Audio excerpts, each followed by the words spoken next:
Hi friends, ఈరోజు మనం ఎగ్తో గుంత పొంగనాలు ఎలా తయారు చేసుకోవాలో తెలుసుకుందాం. ముందుగా మనం 4 ఎగ్స్, 2 ఉల్లిపాయలు, 4 పచ్చిమిర్చి, 2 క్యారెట్, కొంచెం కొత్తిమీర తీసుకోవాలి. ఇప్పుడు మనం 4 ఎగ్స్ను పగలగొట్టుకొని ఒక బౌల్లో వేసుకోవాలి. ఇలా వేసుకున్న తర్వాత మనం ముందుగా తరిగి పెట్టుకున్న ఉల్లిపాయ ముక్కలు, పచ్చిమిర్చి ముక్కలు, కొత్తిమీర తరుగు, క్యారెట్ తురుము వేసుకోవాలి. ఇలా వేసుకున్న తర్వాత దీనిలో 1 స్పూన్ కారం, 1 స్పూన్ సాల్టు, పావు స్పూన్ గరం మసాలా పౌడరు వేసుకొని బాగా మిక్స్ చేసుకోవాలి. ఇలా మిక్స్ చేసుకున్న మిశ్రమాన్ని పక్కన పెట్టుకోవాలి. ఇప్పుడు మనం స్టవ్ పై గుంత పొంగనాల పేనం పెట్టుకోవాలి. ఇలా పెట్టుకున్న తర్వాత దీనిలో ఆయిల్ వేసుకోవాలి.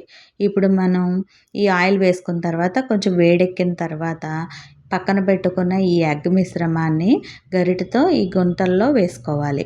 ఇలా వేసుకున్న తర్వాత మనం మూత పెట్టుకోవాలి. ఇవి పిల్లలు చాలా బాగా ఇష్టపడతారు. చాలా బాగా ఉంటాయి. చాలా బాగుంటాయి. ట్రై చేయండి తప్పకుండా, చాలా బాగుంటాయి. పిల్లలు చాలా బాగా ఇష్టపడతారు. ఇప్పుడు మనం ఇలా వేసుకున్న తర్వాత మూత పెట్టుకొని స్టవ్ పై ఒక 10 నిమిషాలు మంట సిమ్లో పెట్టుకొని వేయించుకోవాలి. ఇలా గోల్డెన్ బ్రౌన్ కలర్ వచ్చిన తర్వాత టర్న్ చేసుకోవాలి. ఇలా టర్న్ చేసుకున్న తర్వాత బాగా ఇలా 2 వైపులు ఇదే కలర్ వచ్చేంత వరకు వేయించుకోవాలి. ఇప్పుడు మనం ఇలా వేయించుకున్న తర్వాత ఒక ప్లేట్లో తీసుకొని సర్వ్ చేసుకోవాలి.